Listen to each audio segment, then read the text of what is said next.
আমরা এবার CQ2 শিখব। ঢাকা বোর্ড 17 দৃশ্যকল্প 1 এফ অফ এক্স সমান x divide by x minus 1 into x square plus 1। এখানে দুটি উৎপাদক আছে, একটা নর্মাল উৎপাদক আর একটা কিন্তু এক্স স্কোয়ার আছে, অর্থাৎ এক্সের ঘাত 2 আছে, তার সাথে যোগ আকার আছে 1। এগুলোর নিয়মটা একটু অন্যরকম দেখাবো। দৃশ্যকল্প 2 হচ্ছে 2x square plus 2y square সমান 64। আমি যদি দুই পাশ থেকে এই পাশ থেকে 2 কমন নিয়ে নিই, তাহলে x square plus y square সমান হবে 32, যেটা বৃত্তের সমীকরণ। ক নম্বরে লন এক্স ডিএক্স নির্ণয় করো, এটা আমরা শিখেছি একটু আগে, CQ1-এ শিখেছি। দৃশ্যকল্প 1 হতে এত নির্ণয় করো, হ্যাঁ এফ অফ এক্সের মান আমরা এই মানটা নিয়ে সেখানে বসে দেবো, তারপরে এটাকে ইন্টিগ্রেট করবো, হয়ে যাবে 10.5-এর। আচ্ছা, দৃশ্যকল্প 2 দ্বারা প্রথম চতুর্ভাগের আবদ্ধ। দৃশ্যকল্প 2 তো একটি বৃত্তের সমীকরণ বলেছি, তাহলে একটা বৃত্ত আঁকো, একে তার ভিতরে কেন্দ্র থেকে চতুর্ভাগটা এঁকে নাও, দেখা যাবে কি প্রথম চতুর্ভাগে এই অংশটা আছে, এটাকে এই অংশের ক্ষেত্রফলটা বের করতে হবে। আমরা ক নাম্বার সলভ করব না, ক নাম্বার একটু দেখে নাও এবং CQ1-এ তোমরা শিখেছো, নিজে নিজে চেষ্টা করো। খ নাম্বারটা খেয়াল করো। ইন্টিগ্রেশন এফ অফ এক্স সমান কি? Integration f of x dx সমান ইন্টিগ্রেট এফ অফ এক্সের মান বসে দাও, x divide by x minus 1 x square plus 1 dx. আমরা এই অংশটাকে ধরে নেব, কারণ এটাকে উৎপাদকে প্রকাশ করতে হবে, এটাকে ভেঙে ভেঙে অংশ অংশ হিসাবে ভগ্নাংশে প্রকাশ করতে হবে, অংশ অংশ ভগ্নাংশে প্রকাশ করতে হবে এবং তারপরে ইন্টিগ্রেট করতে হবে। আমরা যেটা একটু আগে শিখে এসেছি CQ1-এর খ নাম্বারে, ঠিক ওরকমই। দেখো, ধরি x divide by x minus 1 into x square plus 1 সমান a divided by x minus 1। এই এক্সকে এই পাশে লিখতে হবে না, শুধু নিচের উৎপাদকগুলো লিখতে হবে। Equivalent a divide by x minus 1 plus এখানে আছে এক্স স্কোয়ার প্লাস 1। যদি দেখো এক্সের সাথে ঘাত আছে, সেটা 2 হোক আর 3 হোক, সাথে প্লাস দিয়ে একটি কনস্ট্যান্ট আছে, তাহলে কিন্তু এটাকে আর এ বি সরাসরি লেখা যাবে না, শুধু বি লেখা যাবে না, লিখতে হবে b x plus c. B x plus c মুখস্থ রাখবে, b x plus c divide by x square plus 1। যারা এসএসসিতে উচ্চতর গণিতে এই আংশিক ভগ্নাংশগুলো শিখেছো, তাদের জন্য খুব সহজ মনে হচ্ছে, আর যারা শেখো নাই একটু কঠিন মনে হচ্ছে, তোমাদের এসএসসির বই খুলতে হবে না, অধিক মনোযোগী হয়ে প্র্যাকটিস করো, পারবে। আমরা এবার হর দ্বারা 1 নম্বর সমীকরণের উভয় পাশে গুণন দেব।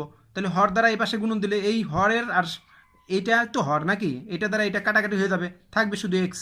ইকুইভ্যালেন্ট এ ইন্টু এটা কাটাকাটি হবে, থাকবে শুধু এ ইন্টু এইটা, plus b x plus c into x square plus 1 x square plus 1 কাটাকাটি হবে, থাকবে এক্স মাইনাস 1। এখন গুণন দাও, তারপরে কমন নাও। এখন এক্স স্কোয়ারের সহগগুলো কমন নাও, এক্সের সহগগুলো কমন নাও, এ মানে সি লেখো। আমরা যে কোনো একটা উৎপাদক হতে দেখি সহজে মান বের করা যায় কিনা, তোমরা টার্গেট করবা যে কোন উৎপাদক থেকে সহজে একটা মান বের করা যায়। দেখতে পাচ্ছি কি এখানে এক্স মাইনাস 1 আছে, যদি এক্স মাইনাস 1 সমান 0 ধরো, তাহলে এক্স সমান কি 1 হয়। আমরা লিখলাম 2 নং এক্স সমান 1 বসাও, এ সমান কি প্লাস হাফ। এখন 2 নং সমীকরণে দেখো এ আছে কোথায়, এখানে আছে, আমি এখানে লিখবো না। এক্স স্কোয়ারের সহগের সাথে এ প্লাস বি আছে, তাহলে এক্স স্কোয়ারের সহগ সমীকৃত করব, করে এর মানটা এখানে বসে দেবো, বির মান পাবো। বির মান পাওয়ার পরে আমি আবার এক্স এর সহগ সমীকৃত করব, বির মান বসে দেবো, সির মান পাবো, কমপ্লিট। দেখো 2 নং এক্স স্কোয়ার এবং এক্স এর সহগ সমীকৃত করে পাই এ প্লাস বি সমান 0, কারণ দেখো ডান পাশে এক্স স্কোয়ার সহগ এ প্লাস বি আছে, বাম পাশে এক্স স্কোয়ার বলে কোনো অংশই নাই, তাহলে আমরা বাম পাশের জন্য 0 লিখবো। আবার এক্স এর সহগ এখানে আছে সি মাইনাস বি, লিখবো সি মাইনাস বি সমান সমান, এখানে কিন্তু এক্স আছে, এক্স এর সহগ কি 1, লিখেছি এ প্লাস বি সমান 0, সি মাইনাস বি সমান 1। ক্যালকুলেট করে এ বি সির মান পাওয়া গেল। 1 নং আমরা মানগুলো বসিয়ে দিই। দেখো 1 নং হতে পাই এক্স ডিভাইড বাই এত সমান সমান এর মান বসাও, তারপরে বির মান বসাও, তারপর সির মান বসাও, তারপরে ক্যালকুলেট করো। সুতরাং ইন্টিগ্রেট নিয়ে নাও। ইন্টিগ্রেট যখন নিচ্ছ তখন এই বাম পাশে ইন্টিগ্রেট নিয়েছো, এটাই তো তোমার প্রশ্ন। বাম পাশে ইন্টিগ্রেট নিলেই কিন্তু তুমি প্রশ্নে চলে গেলে। ইন্টিগ্রেট নাও, ডান পাশে এই অংশগুলোকে তুমি ভেঙে ভেঙে ইন্টিগ্রেট নিয়ে নাও। এই পাশে ইন্টিগ্রেট নিয়েছো, এটার সাথে ইন্টিগ্রেট নাও, এটার সাথে ইন্টিগ্রেট নাও। নেওয়ার পরে dx divide by x minus 1 হাফটাকে আগে নিয়ে আসো, integrate dx by x minus 1। আমি বলে দিয়েছি যদি ডিএক্স বাই এক্স থাকে তাহলে হয় লন এক্স, কিন্তু ডিএক্স বাই এক্স আছে, কিন্তু এক্সের সাথে মাইনাস একটা ধ্রুবক আছে। যদি এরকম থাকে x minus one by x plus one, x plus two, x minus three এরকম থাকে, তাহলেও লেখা যাবে লন এক্স মাইনাস ওয়ান। যদি এক্স স্কোয়ার থাকতো তাহলে কিন্তু হবে না। যদি এখানে 2x থাকতো তাহলে কিন্তু হবে না, এবং হইলেও সেটা কীভাবে হবে আমি যখন 10.5 তোমাদের শিখাবো সেখানে তোমরা শিখে নিও। খেয়াল করবে আমি অচিরেই 10.5 নিয়ে আলোচনা করব। মাইনাস মাইনাস এখানে খেয়াল করো, ভালোভাবে খেয়াল করো, নোট দেখো।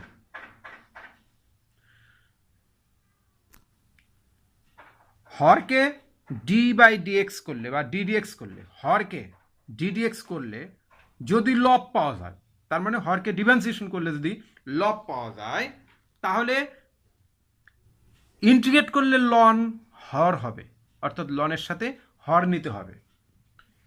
তোমরা আর একটা সূত্রের সাথে পরিচয় হও, d d x x square plus one সমান কি?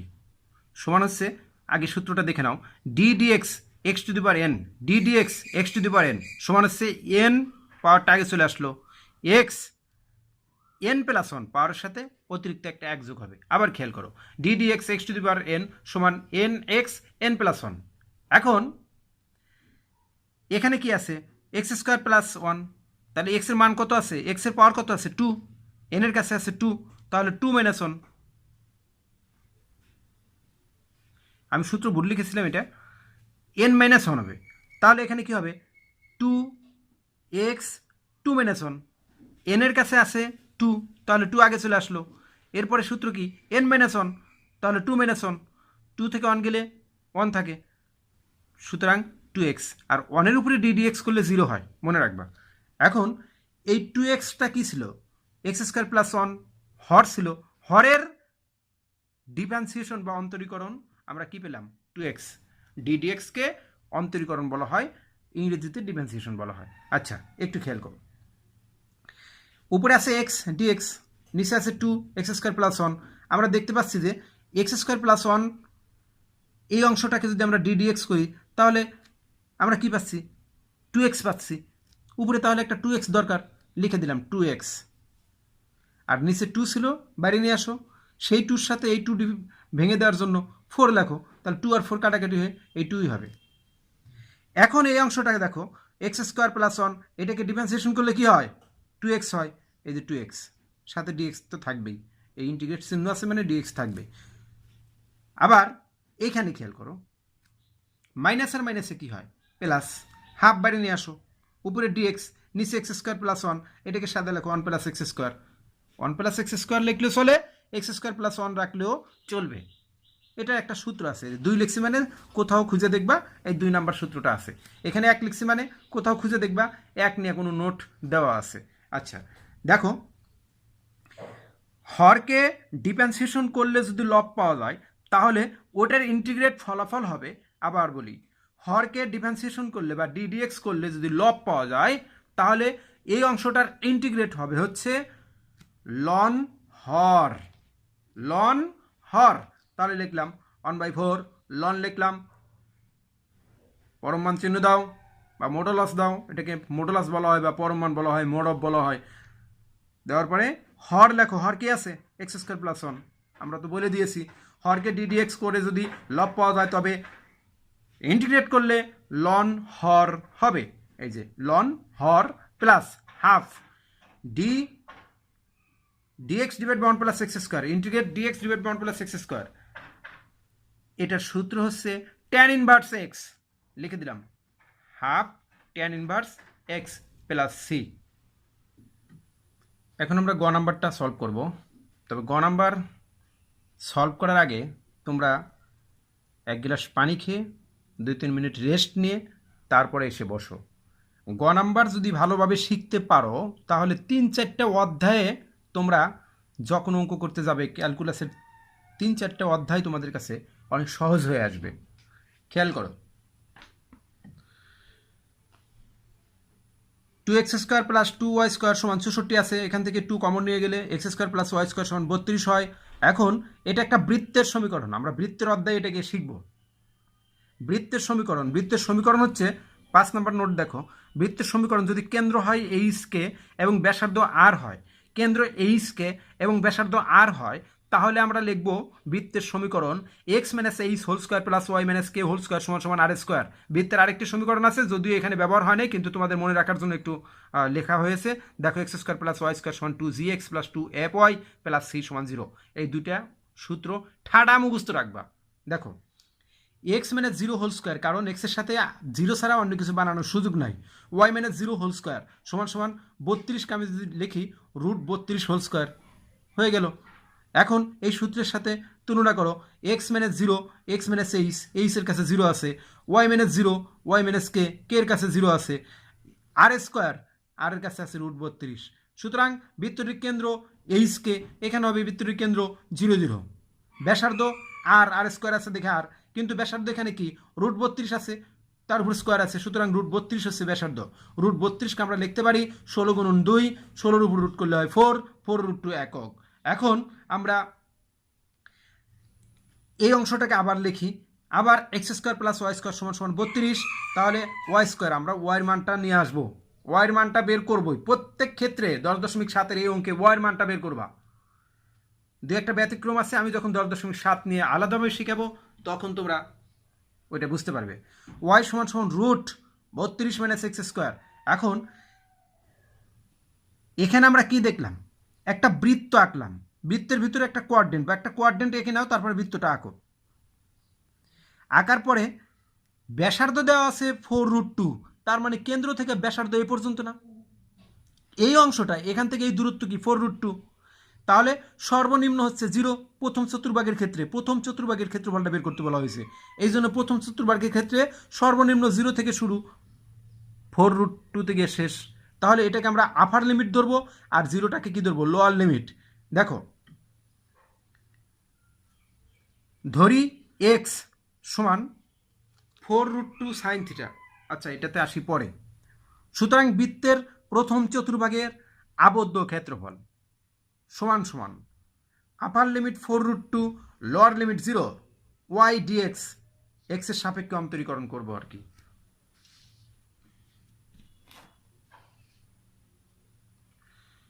ওয়াইয়ের মান কি দেখো, √32 minus x square, 32 minus x square dx.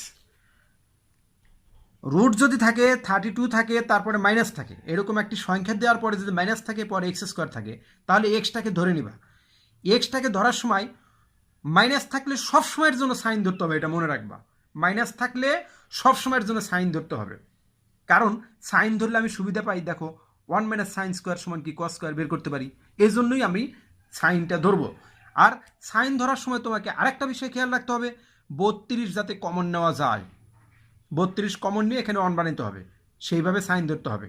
তাহলে 32 বানানোর জন্য কোন সংখ্যার উপরে স্কোয়ার দিলে 32 হয়, আমরা একটু আগে শিখেও আসছি যে √32 থেকে আমরা পাইছিলাম কত 4√2, তার মানে কি এই 4√2-র উপর স্কোয়ার দিলে 32 হবে, 4√2-র উপর স্কোয়ার দিলে 32 হবে। দেখো আমরা এই জন্য ধরে নিলাম এক্স সমান সমান 4√2 সাইন থিটা। সাইন থিটা কেন ধরলাম বলো তো, একটু আগে বলেছি মাইনাস থাকলে, রুটের মধ্যে যদি মাইনাস থাকে, বামে কোনো সংখ্যা থাকে, আর ডাইনে যদি এক্স স্কোয়ার থাকে, তাহলে এক্সের মান অবশ্যই মাইনাস থাকার জন্য সাইন ধরতে হবে। আর 4√2 কেন ধরেছি, 32 মিলানোর জন্য। যদি 32 না থাকে এখানে 16 থাকতো, তাহলে কিন্তু শুধু 4 ধরতাম, যদি এখানে 4 থাকতো তাহলে শুধু 2 ধরতাম। বুঝতে পেরেছো আশা করি। এক্স সমান সমান 4√2 সাইন থিটা, এখানে 1 নাম্বার দেওয়া আছে, মানে কি নোট 1 আমি যাব। এক্স সমান সমান 4√2 সাইন থিটা, তাহলে এটাকে ডিফারেন্সিয়েশন করো ডিএক্স, এক্সকে ডিফারেন্সিয়েশন করলে ডিএক্স হয়, সমান সমান 4√2 সংখ্যা লেখো কনস্ট্যান্ট, এটার উপর তার ডিএক্স কিছু হয় না, চেঞ্জ হবে না। সাইন থিটার উপরে ডিফারেন্সিয়েশন করলে কস থিটা হয়, সাথে ডি থিটা থাকবে, এটা সূত্র। সাইন থিটার উপরে ডিফারেন্সিয়েশন করলে কস থিটা হবে। এখন লিমিট দেখতে হবে, তুমি যখন ধরে নিবা তখনই লিমিট চেঞ্জ করতে হবে। এক্স সমান কি ধরেছো, 4√2 সাইন থিটা। এক্স সমান 4√2 হলে এই 4√2 লিমিটের আপার লিমিট, এক্স সমান 4√2 হলে আমরা কি লিখবো, 4√2 সাইন থিটা। আমরা থিটার মান বের করবো তো, এই জন্য, কারণ অঙ্ক কিন্তু এখানে এক্সের পরেই থিটাতে পরিণত হয়ে গেছে, আর কোথাও এক্স নাই। সুতরাং আমরা কি করলাম, এখানে 4√2 সাইন থিটা আগে লিখলাম, আর 4√2 এক্সের মান 4√2 লিখে দিলাম পরে। শুধু সাইন থিটা সমান এটাতে এটা ভাগ করো 1 হয়, সাইন থিটা সমান সাইন পাই বাই 2, কারণ 1 এর মান হচ্ছে 90 ডিগ্রি। শুধু থিটা সমান কি পাই বাই 2, দুই পাশ থেকে সাইন উঠে গেল। আবার সাইন সমান 0 হলে ক্যালকুলেট করো, থিটা সমান 0 হয়। এখন এখানে নোট 1 দেওয়া আছে, আমরা একটু 1 নিয়ে আলোচনা করে আসি। দেখো x সমান সমান 4√2 সাইন থিটা ধরা হলো, কারণ 4√2 হোল স্কোয়ার সমান 32 হয়, ফলে 32 কমন নিতে সহজ হয়। আচ্ছা, এবার অঙ্কে চলে আসো। 4√2 0, 32 মাইনাস এক্স স্কোয়ার, এক্সের পরিবর্তে বসে দাও 4√2 সাইন থিটা, ক্যালকুলেট করো। এখানে আমরা যখন ডিফারেন্সিয়েশন করেছিলাম তখন ডিএক্স সমান কি পাইছি, 4√2 কস থিটা ডি থিটা। তাহলে ডিএক্স এর পরিবর্তে ডিএক্স এর পরিবর্তে আমরা কি লিখবো, 4√2 কস থিটা ডি থিটা। এখন 32 4√2 উপর স্কোয়ার দিলে হয় 32, কমন নিয়ে নাও, 1 minus sine square, 1 minus sine square সমান কস স্কোয়ার। সূত্র 2 লিখছি, 2 দেখো 4√2 কস থিটা। এখন এই 32 উপরে যদি আমি রুট করি তাহলে কি হবে, 4√2 হবে। আর কস স্কোয়ার থিটার উপরে যদি রুট করি স্কোয়ার রুট উঠে যায়, শুধু কস থিটা হবে। কস থিটা গুণ দিলে কস স্কোয়ার থিটা, 4√2 গুণ দিলে 32। 32কে দুই ভাগে ভাগ করো, 32কে 16 লেখো আর 2 লেখো, তাহলে 2 কস স্কোয়ার থিটার একটা সূত্র নেওয়া যাবে। কারণ শুধু কস স্কোয়ার থিটার সূত্র ইন্টিগ্রেট করা সম্ভব না, এই জন্য কস স্কোয়ারকে 2 কস স্কোয়ার লিখে সব সময়ের জন্য কস স্কোয়ার থাকলে 2 কস স্কোয়ার বানাবা। এবং এই সূত্র এই বইয়ের ভিতরে প্রচুর পরিমাণে, ক্যালকুলাস এবং ত্রিকোণমিতি মানে হচ্ছে 1 plus cos 2 theta, 1 plus cos 2 theta আর 1 মাইনাস কস 2 থিটা, অর্থাৎ 2 কস স্কোয়ার থিটা সমান হচ্ছে 1 প্লাস কস 2 থিটা, আবার 2 সাইন স্কোয়ার থিটা সমান হচ্ছে 1 মাইনাস কস 2 থিটা। এই দুইটা সূত্রের ব্যবহার প্রচুর পরিমাণ আছে, সবচেয়ে বেশি ব্যবহৃত সূত্র। দেখো এই সূত্র কিভাবে এসছে তোমাদের আমি যখন ত্রিকোণমিতি করাবো তখন শেখাবো। আপাতত সূত্র মুখস্থ রাখো, 2 কস স্কোয়ার থিটা সমান কি 1 plus cos 2 theta D theta. এখন 1 এর উপরে ইন্টিগ্রেট করো, তাহলে কি হবে, শুধু থিটা হবে। আর 6 নাম্বার নোটটা দেখে আসো। দেখো ইন্টিগ্রেশন কজ এক্স ডিএক্স সমান হচ্ছে সাইন এক্স প্লাস সি, অর্থাৎ কজ এক্সের উপর ইন্টিগ্রেশন করলে সাইন এক্স হবে। আর যদি এক্স এর পরিবর্তে 2x থাকে, তাহলে হাফ হয়ে যাবে। তোমরা আপাতত এটা মুখস্থ রাখবা, এক্সের অর্থাৎ এক্সের সহগ যা হবে সেটা উল্টে যাবে, সহগের বিপরীত হবে। এই অধ্যায়ে যখন যাবো এগুলো ডিটেল শিখাবো। আপাতত এই একটা লাইন মুখস্থ করা তোমাদের পক্ষে সম্ভব। দেখো ইন্টিগ্রেশন কস 2x সমান কি হাফ সাইন 2x, যদি হয় ইন্টিগ্রেশন কস 3x dx, তাহলে কি হবে 1/3 সাইন 3x। খেয়াল করো 2 থিটা আছে, তাহলে হাফ সাইন 2 থিটা। এরপর এই থিটার পরিবর্তে একবার পাই বাই 2 বসাতে হবে, আবার থিটার পরিবর্তে একবার 0 বসাতে হবে। বসা দিলাম 16 pi by 2 half sine 2 theta আছে, তাহলে 2 ইন্টু থিটার মান কি পাই বাই 2 বসে দাও, কাটাকাটি করো, পাই হয়, এখানে 0 বসে দেওয়া হয়েছে আর কি, 0 হয়ে যাবে পার্ট। সাইন পাই সমান 1, সাইন পাই সমান 0 দ্বারা হাফের গুণ দিলে 0 হয়, প্লাস প্লাস পাই বাই 2, 16 দ্বারা পাই বাই 2 গুণ করলে 8 পাই হয়, কমপ্লিট। এখন এখানে একটা নোট দেওয়া আছে 3, এখানে নোট দেওয়া আছে 2, এটা তোমরা দেখে নাও, আমি একটু আলোচনা করে আসি। নোট 2 এ 1 মাইনাস সাইন স্কোয়ার সমান কস স্কোয়ার থিটা, এটা তোমরা এসএসসিতে শিখেছো। 2 কস স্কোয়ার থিটা সমান 1 প্লাস কস 2 থিটা। এখানে আরেকটা লাইন আমি লিখে দিচ্ছি, যদি থাকে 2 সাইন স্কোয়ার থিটা, তাহলে লিখবে হচ্ছে 1 মাইনাস কস 2 থিটা। এই দুইটা সূত্র তোমরা খুব ভালোভাবে মুখস্থ রাখবা।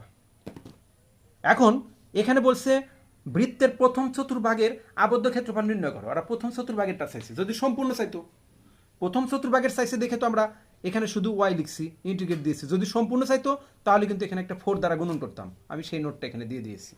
আচ্ছা, আল্লাহ হাফেজ।